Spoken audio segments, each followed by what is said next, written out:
اس لیے مسلمانوں میں جب ان کی وہ بہنیں جن کو ہم اپنے یہاں پر تو بہنیں سمجھتے ہیں، میرے چاچا، تاؤ، ماما، پھوپھا، ان کی جتنی بھی لڑکیاں ہیں وہ میری سگی بہنوں کے برابر ہیں، لیکن اسلام میں یہ برابر نہیں ہے۔ جب وہ اپنی سگی بہنوں کے سمان بہنوں کو بھی اپنی بہن نہیں مان سکتے۔ اچھا، ایک سوال رہ گیا ہے کزن کی شادی سے متعلق۔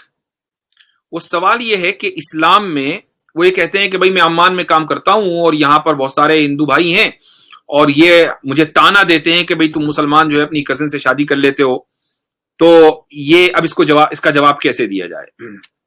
دیکھیے، ایسا ہے کہ اسلام میں نکاح حرام ہونے کی جو وجہ ہے، یعنی جو رشتہ داری ہے، وہ تین طرح کی ہیں۔ یا تو خونی رشتہ داری ہو، بلڈ ریلیشن جس کو ہم کہتے ہیں، وہ خونی رشتہ داری ماں باپ، اولاد، بھائی بہن، اور اسی طریقے سے نیچے پوتا پوتی، اوپر دادا دادی، یہ سب خونی رشتہ دار ہیں۔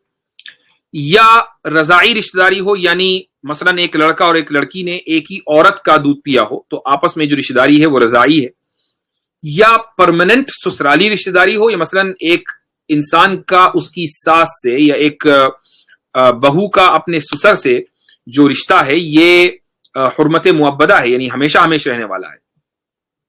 تو بیوی سے رشتہ ختم ہو سکتا ہے لیکن ساس سے ختم نہیں ہو سکتا۔ تو یہ وہ رشتے ہیں کہ جن کی بنیاد پر نکاح حرام ہے۔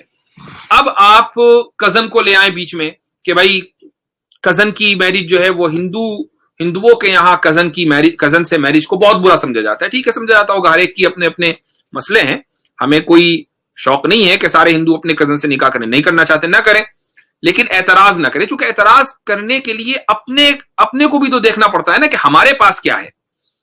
اب آپ یہ دیکھیے کہ ہندو میرج ایکٹ کے مطابق، جو ایک مذہبی ایکٹ ہے، اس کے مطابق باپ کی طرف اوپر تک جو 5 جنریشنز ہیں، 5 جنریشن تک جتنے بھی کزن آتے ہیں ان سے نکاح نہیں ہو سکتا۔ مثلا اگر باپ کا بھائی یا بہن اس کی اولاد ہے، اس سے نکاح نہیں ہو سکتا۔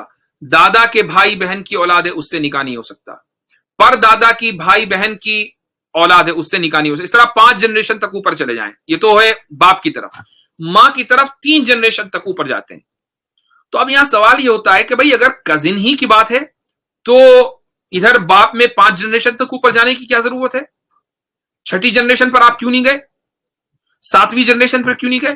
اور ماں کی طرف آپ 3 جنریشن پر کیوں رک گئے؟ آپ نے باپ کی طرف 5 جنریشن تک کی کیوں نہیں چھلانگ لگائی؟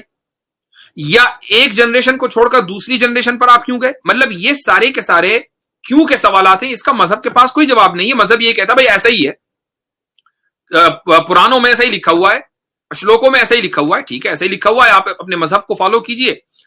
لیکن جب آپ مسلمانوں کے اوپر یہ سوال کریں گے کہ وہ اپنے کزن سے میرج کر لیتے ہیں، تو پھر یہ سوال ہندو مذہبی کتابوں پر بھی ہوگا۔ مثال کے طور پر یہاں سوال ہوگا کہ بھائی آپ کے یہاں سرسوتی پرانا میں لکھا ہوا ہے کہ یہ جو برہما تھے کہ جن کو کہا جاتا ہے کہ وہی کریٹر ہیں، انہوں نے سرسوتی کو پیدا کیا اپنے سیمن سے، اپنے مادہ منویہ سے پیدا کیا، اور سرسوتی کو برہما کی بیٹی کہا جاتا ہے، اور اس کے بعد بیٹی سے نکاح کر لیا۔ یعنی یہ کیا بات ہوئی کہ ان کو اپنی بیٹی سے نکاح کرنے کی ضرورت پڑی؟ یہ ہندو میتھولوجی میں ہے۔ اسی طریقے سے مہا بھارت کو کون نہیں جانتا؟ تو دروپدی کے 5 شوہر تھے، ایک نہیں تھا۔ اسی طریقے سے اور بھی، اب آپ نیوگ کو لے لیجئے، مطلب جو کزن میرج پر اعتراض کرتے ہیں وہ کم سے کم اپنے یہاں تو تھوڑا سا دیکھیں نا کہ ان کے یہاں کیا گھال گچول چل رہا ہے۔ نیوگ کو دیکھ لیجئے کہ نیوگ میں یہ ہوتا ہے کہ اگر مثلا کسی مرد کے یہاں اولاد نہیں ہو رہی ہے یا مرد کی وجہ سے اولاد نہیں ہو رہی ہے، تو اب اس کی بیوی کو یہ حل دیا گیا کہ بھئی تم کسی دوسرے مرد کے ساتھ تعلق قائم کرو اور اس سے اولاد حاصل ہو جائے گی، لیکن تم بیوی رہو گی اسی شوہر کی جس سے نکاح ہوا ہے۔ اب آپ یہ دیکھیے کہ منو شاستر میں چیپٹر نمبر 9 شلوک نمبر 62 میں نیوگ کے بارے میں کیا لکھا ہے؟ وہ یہ کہتے ہیں کہ مقصد پورا ہو جانے کے بعد دونوں ایک دوسرے کے لیے باپ اور بہو کی طرح ہوں گے۔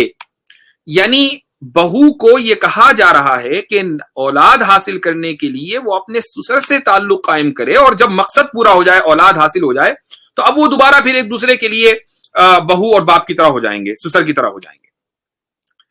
تو اس جیسی روایتوں کا, یہ جو کسٹمز ہیں, ان جیسی روایات کا دنیا کے کسی ملک میں کوئی وجود نہیں ہے, کسی مذہب میں کوئی وجود نہیں ہے. اب جو حضرات اس طرح کی روایات پر عمل کرتے آ رہے ہیں یا بلیو کرتے آ رہے ہیں, کم سے کم ڈیناؤنس نہیں کرتے, وہ اعتراض کر رہے ہیں کزن میرج پر, جبکہ کزن میرج کی غیر شرعی یا اللیگل ہونے کو وہ لاجیکلی کبھی ثابت نہیں کر سکتے. اس کو لاجیکلی ثابت نہیں کیا جا سکتا. تو سیدھی سیدھی بات ہے کہ نکاح حرام ہونے کی جو 3 رشتے ہیں وہ چونکہ کزن میں نہیں پائے جاتے, نہ تو وہ خونی رشتہ ہے حقیقی, نہ وہ رضائی رشتہ دار ہے, اور نہ وہ سسرالی رشتہ دار ہے, اس لیے کزن سے نکاح جائز ہے.